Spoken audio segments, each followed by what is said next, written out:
Welcome back to Civil Sphere. I am Dr. Manjeet. Today we will discuss about the current affair of 1st June, in which today's newspaper में आज delimitation act के bill के बारे में था कुछ, तो हम डिलिमिटेशन के बारे में पढ़ेंगे कि डिलिमिटेशन क्या होता है, क्या प्रोसेस है उसकी। तो delimitation is the process of fixing boundaries of electoral constituencies of Lok Sabha and state legislative assembly based on population change. ये क्या होता है, मतलब कोई भी सेंसस होता है तो उसके बाद जो चेंज होता है पॉपुलेशन में, तो उसके बेस पे कंस्टिट्यूंसी में बाउंड्रीज सेलेक्ट की जाती है कि भी इतने सीटें हैं इंक्रीज और डिक्रीज की जाती है। इसकी ज़रूरत क्यों पड़ती है? इक्वल रिप्रेजेंटेशन एक तो, दूसरा fair distribution of seat and strengthening democratic through representation की हर कम्युनिटी को या जैसे कुछ पॉपुलेशन पे एक रिप्रेजेंटेटिव अपना बैठा सके और अपने उसकी बात आगे रख सके। और कॉन्स्टिट्यूशन प्रोविजन है कुछ, जैसे आर्टिकल 82 है, after every census parliament can enact a delimitation act, a delimitation commission is then.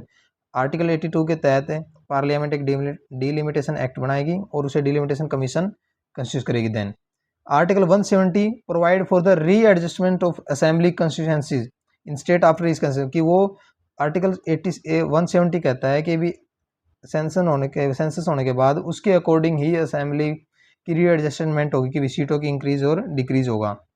Article 327 parliament can make law regarding election, ये सभी जानते हैं कि आर्टिकल 342 से 324 से और पार्लियामेंट कैन मेक 327 के तहत रिगार्डिंग इलेक्शन का कि वहाँ इलेक्शन कमीशन है कि कैसे करेगा काम।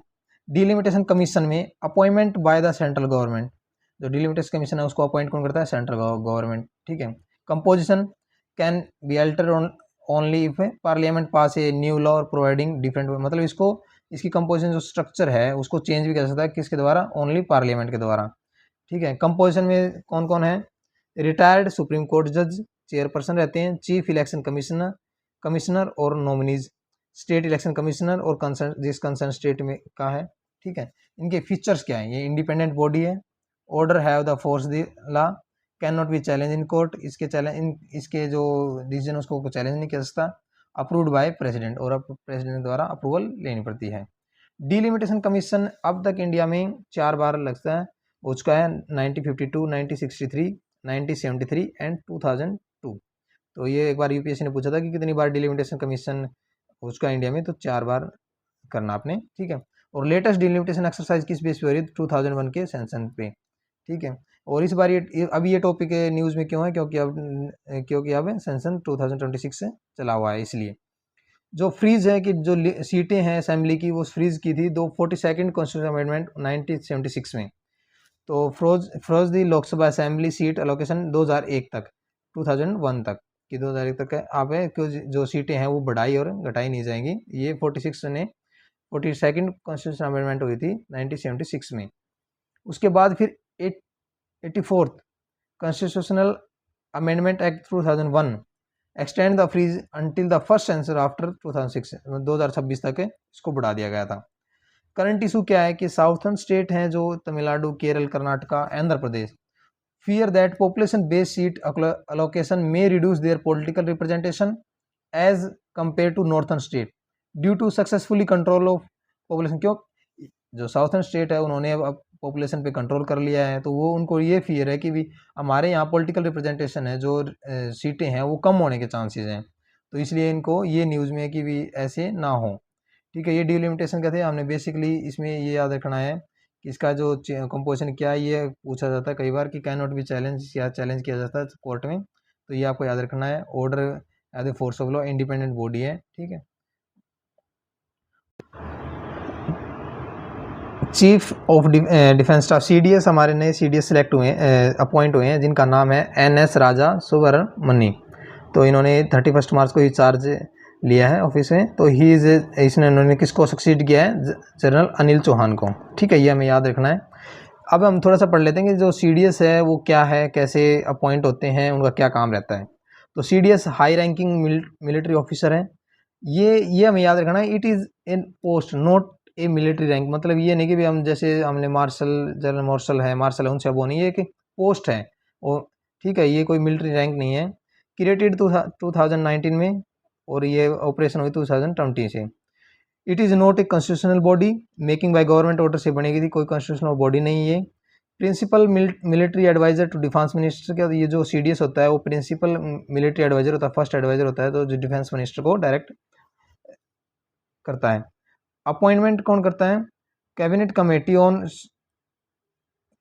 Committee on security appointment. Tenure generally 65 year of age होती है सर्विस रूल बेस्ड पे।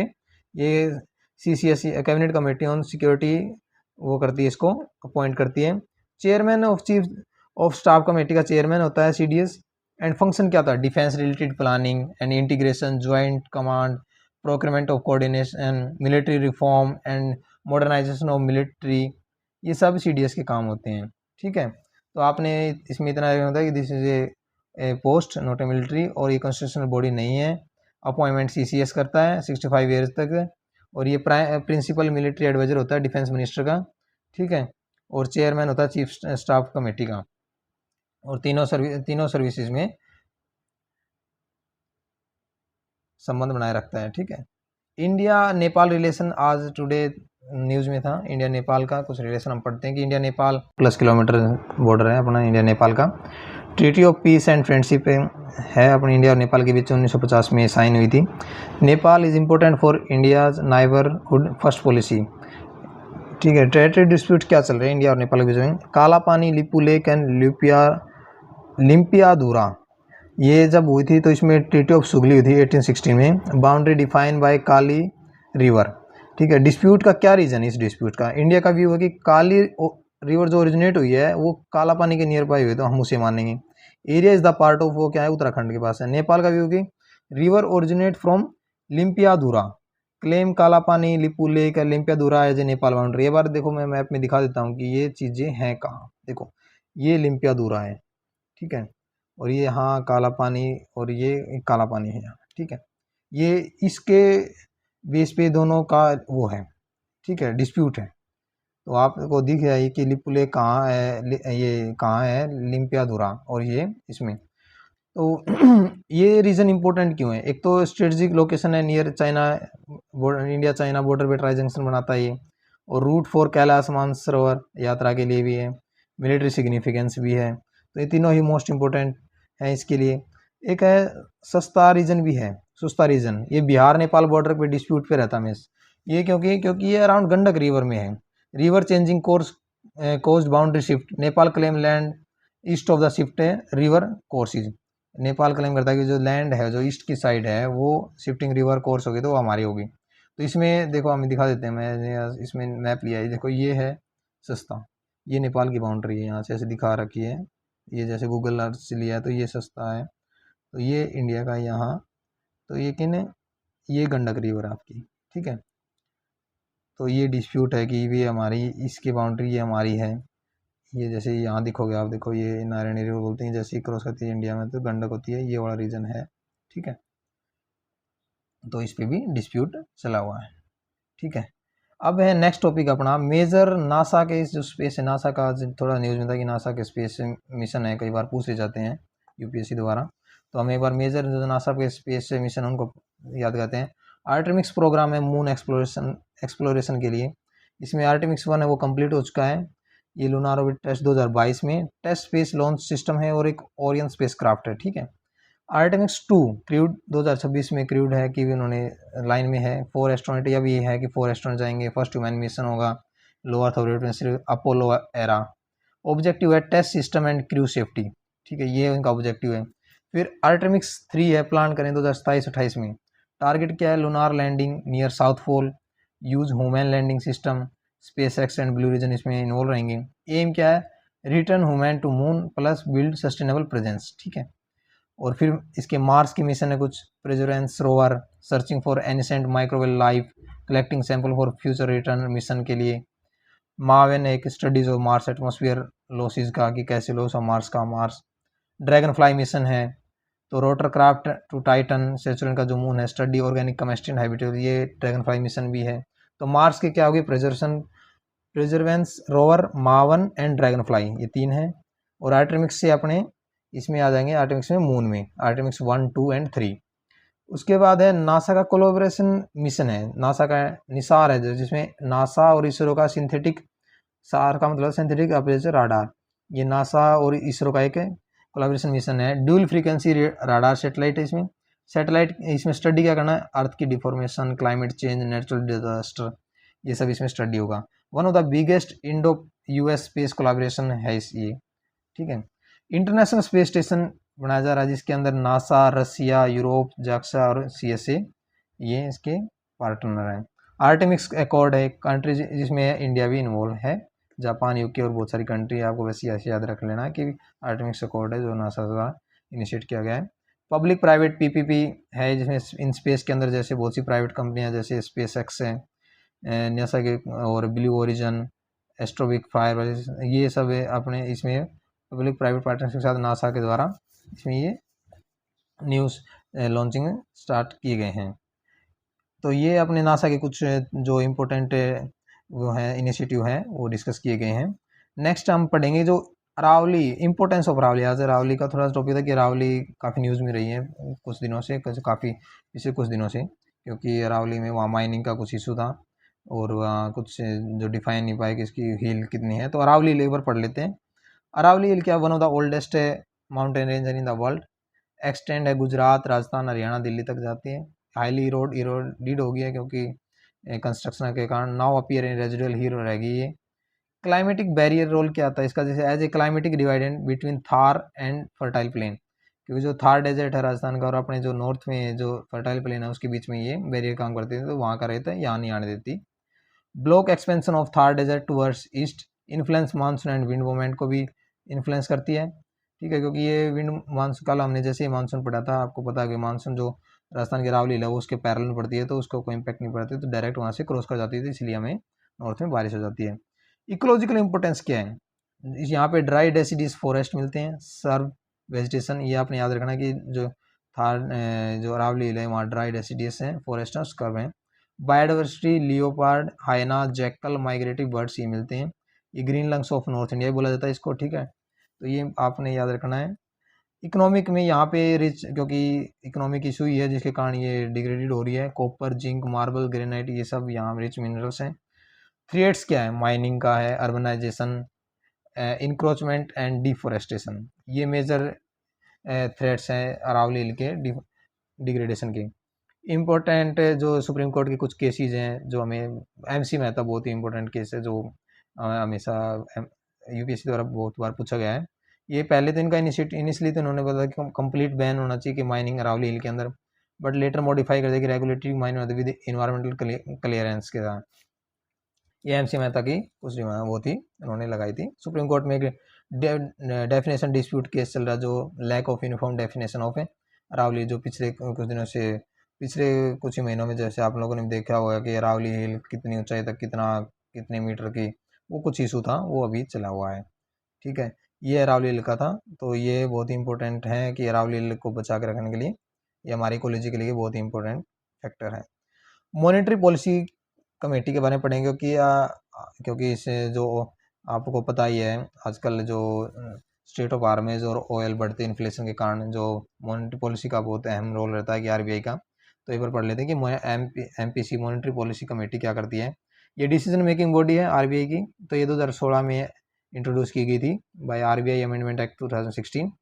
कंपोजिशन क्या है इसके अंदर, आरबीआई गवर्नर चेयरपर्सन रहते हैं, आरबीआई के डिप्टी गवर्नर एक मॉनेटरी पॉलिसी से एक वो होते हैं, एक और आरबीआई ऑफिशियल मतलब 3A, और 3 एक्सटर्नल मेंबर होते हैं गवर्नमेंट अपॉइंटमेंट फॉर 4 ईयर, मतलब 3A, टोटल 6 मेंबर हो गए। प्राइमरी ऑब्जेक्टिव क्या रहता है, प्राइस स्टेबिलिटी, इन्फ्लेशन को कंट्रोल करना है, सेकेंडरी ग्रोथ को सपोर्ट करना है कि, और इन्फ्लेशन टारगेट क्या है 4%, टॉलरेंस बैंड क्या है ±2%, मतलब मैक्सिमम 6%, मिनिमम 2%, इसके बीच में ही रहना चाहिए। तो ये डिसीजन मेकिंग बॉडी है, डिसीजन मेजोरिटी वोटिंग भी होती है, ईच मेंबर हैज 1 वोट, एक वोट होता है। In case of tie governor casting vote दोबारा वोट डाल सकता है यदि टाई हो जाता तो। Meeting at least 4 time a year, 4 बार एक साल में मीटिंग जरूरी है। Usually by monthly monetary policy review करते हैं, ये आपको याद रखना, by monthly monetary policy review होती है। आरबीआई मॉनेटरी पॉलिसी के इंस्ट्रूमेंट कौन कौन से हैं कि अब जो मॉनेटरी पॉलिसी में क्या क्या डिस्कस किया जाता है, किन किन इंस्ट्रूमेंट भी होता है, जैसे repo rate, short term landing rate of RBI to bank. Short term landing होती है rate of RBI to bank, use to control inflation. RBI bank को लैंड करता है। यदि मान लिया रेपो रेट ज़्यादा हो जाता है तो लोन बहुत कॉस्टली हो जाते हैं, तो डिमांड कम हो जाएगी, इन्फ्लेशन डाउन हो जाएगा, ठीक है, तो पैसा सर्कुलेशन में आएगा नहीं, तो इसलिए ये है रेपो रेट ज़्यादा हो जाए तो। यदि रेपो रेट कम हो जाए, मतलब आरबीआई कम वो लगाए चार्ज करे, तो लोन चीप हो जाएंगे, डिमांड बढ़ जाएगी, ग्रोथ तो बढ़ेगी, तो पैसा भी, क्योंकि उसमें सर्कुलेशन में पैसा ज़्यादा जाएगा तो ग्रोथ भी होगी, डिमांड भी बढ़ जाएगी, लेकिन साथ में इन्फ्लेशन भी बढ़ जाएगा।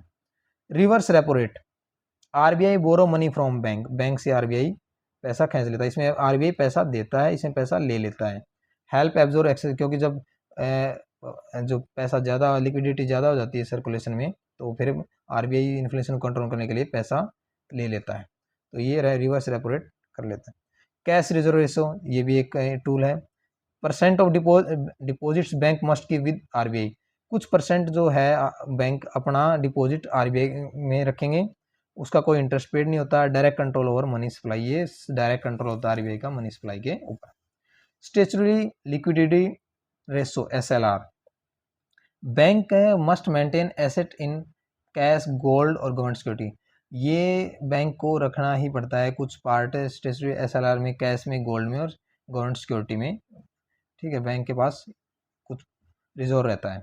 ओपन मार्केट ऑपरेशन ओएम होता है, आरबीआई बाय और सेल गवर्नमेंट सिक्योरिटीज, ये ओपनली करती है कि भाई आपको पैसा निकालना है तो ये सेल कर देती है, यदि आपको पैसा खींचना है तो वो बाय कर देती है। तो ये जो आरबीआई के टूल होते हैं पैसा लेना और देने के लिए, कि पब्लिक से या लिक्विडिटी को कम करना और ज़्यादा करने के लिए। मार्जिनल स्टैंडिंग फैसिलिटी, इमरजेंसी आ जाती है तो बोरिंग फैसिलिटी फॉर बैंक होती है, जैसे 1 डे 1 नाइट ऐसी होती है marginal standing facility. Higher interest rate होता है, रेपो रेट से ज़्यादा इंटरेस्ट रहता है, यूज इन लिक्विडिटी क्रंच के लिए किया जाता है, ठीक है।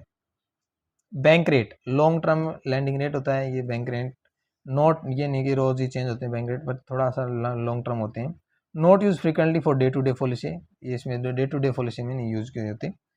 Liquidity adjustment facility LAF, daily liquidity management system होता है इसके अंदर इंक्लूड, जिसमें क्या होता है, रेपो इंजेक्ट लिक्विडिटी और रिवर्स एब्जॉर्ब होती है, ठीक है।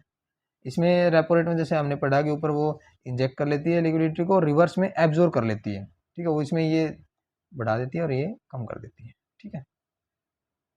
इसके बाद होती है standing deposit facility, RBI absorb liquidity without collateral, collateral मतलब कोई गिरवी रखने कोई चीज़, उसको बोलते हैं कि बिना किसी चीज़ को गिरवी रखे आरबीआई एब्जॉर्ब कर लेता है लिक्विडिटी को।